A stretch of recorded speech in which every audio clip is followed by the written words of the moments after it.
આજના દિવસે મહામહિમના વરદસ્તે હું આભારી છું કે ભારતની સર્વપ્રથમ કહી શકાય એવી એક સાથે 1000 વિદ્યાર્થી બેસી શકે એવી એર કન્ડિશન કહી શકાય એવી હાઈ પાવર કોમ્પ્યુટરની સર્ચ એવી હાઈટેક કોમ્પ્યુટર લેબનું ઉદ્ઘાટન મહામહિમે કર્યું છે અને જેનાથી ગુજરાત યુનિવર્સિટી ભારતની અન્ય યુનિવર્સિટીઓ ઘણી આગળ નીકળી ગઈ છે મિત્રો.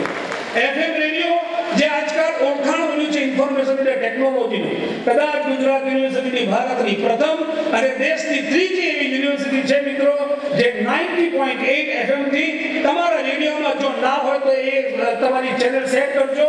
શિક્ષણમાં યુવાઓ દ્વારા, યુવાઓ વડે અને યુવાઓથી ચાલતી કોઈ એફએમ રેડિયો ચેનલ જો ભારતમાં અસ્તિત્વમાં આવી હોય તો એ ગુજરાત યુનિવર્સિટીની છે મિત્રો. મારું સૌ યુવા દોસ્તોને સ્વાગત છે કે તમારે રેડિયો ઉપર કઈ પણ પ્રોગ્રામ આપવાની કે કોઈ એવી એક્ટિવિટીને લોકો સુધી પહોંચાડવાની ઈચ્છા હોય તો ચોક્કસ તમે યુનિવર્સિટીના એફએમ રેડિયોના તમે હકદાર બનજો. મિત્રો આજે ઘણા બિલ્ડિંગોનું ઉદ્ઘાટન મહામહિમ કરવાના છે, પણ સાથે સાથે મારે આપને ધ્યાન એ દોરવું છે કે સમગ્ર કેમ્પસ 2006 માં માત્ર રોડ વાળાને વાત કરતા યુનિવર્સિટી પાસે કોમ્પ્યુટર નહોતું. આજે મારે સૌ એકેડેમિક એક્ટિવિટી સાથે સંકળાયેલા અમારા સૌ મિત્રોને કહેવું છે, ગુજરાત યુનિવર્સિટીના નાનામાં નાના ઓરડામાં જઈને તમે નળ ખોલો પાણી આવે એવું સમગ્ર અમદાવાદ જે કેપેસિટીનું ઇન્ટરનેટ ઉપયોગ કરે છે, આજની મહામહિમના હસ્તે હું કહેતા જરાય અતિશયોક્તિ નથી. ગુજરાત યુનિવર્સિટીનું સમગ્ર કેમ્પસ 1000 Mbps કનેક્ટિવિટીથી સજ્જ છે, જે 24 કલાક અને 7 દિવસ તમારા માટે મિત્રો એ તમારા શરણે છે. ગુજરાત યુનિવર્સિટીની લાઇફલાઇન મારા વિદ્યાર્થીઓને એ પણ કહેવું છે, તમે જે લાઈવ નેટવર્ક અત્યારે ટીવી પર જોઈ રહ્યા છો એ કોઈ સેટેલાઇટ કોમ્યુનિકેશનથી નથી થતું દોસ્તો, નથી હમણાં કોઈ આપણે હાયર સર્વિસીસ કરી. આ લાઈવ નેટવર્ક કરવાની ક્ષમતા, ઓડિયો વિઝ્યુઅલ લોકો સુધી પહોંચવાનું વિશ્વના કોઈના ખૂણે આ કરવાની તાકાત ગુજરાત યુનિવર્સિટીએ માત્ર ઊભી કરીને આપના સમક્ષ જે લાઈવ નેટવર્ક આવે છે ગુજરાત યુનિવર્સિટીની દેન છે. ટેકનોલોજીમાં ગુજરાત યુનિવર્સિટી શું કરી શકે છે એ આપણે સૌના સહયોગથી બતાવ્યું છે.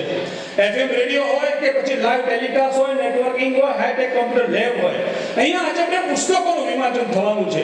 મારે સૌ યુવા મિત્રોને આજે પણ કહેવું છે, બે અદ્ભુત કહી શકાય એવા આ 3 પુસ્તકો અનેક ફોટોગ્રાફરોની મહેનતથી આપણે આ પુસ્તકની એક જીવન આપ્યું છે. યુનિવર્સિટીમાં રહેલી બાયોડાયવર્સિટી, એમાં પક્ષીઓ હોય કે પછી વનસ્પતિ હોય કે પછી પ્રાણીઓ હોય, એની એક અદ્ભુત કહી શકાય એવા 2 પુસ્તકોનું પણ મહામહિમ વિમોચન કરવાના છે.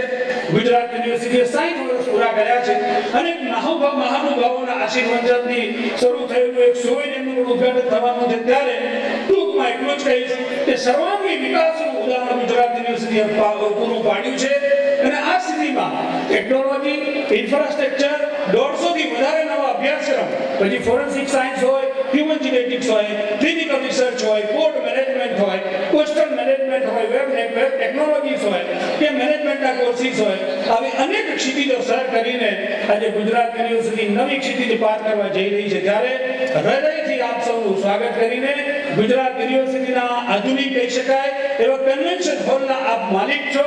સમાજ માટે કરી છૂટવાની એક ગુજરાત યુનિવર્સિટીની તાકાત છે, એનો તમે આઈનો છો. ત્યારે હું અંતમાં એટલું ચોક્કસ કહીશ મિત્રો કે એક સમય એવો ચોક્કસ આવશે કે લોકોએ કહેવું પડશે કે અગર ગુજરાત યુનિवर्सिटी की सफलता की उड़ान को गुजरात यूनिवर्सिटी की सफलता की उड़ान को अगर किसी को सही अंदाज में नापना है दोस्तों, तो गगन को थोड़ा और ऊंचा करना पड़ेगा. खूब खूब आभार.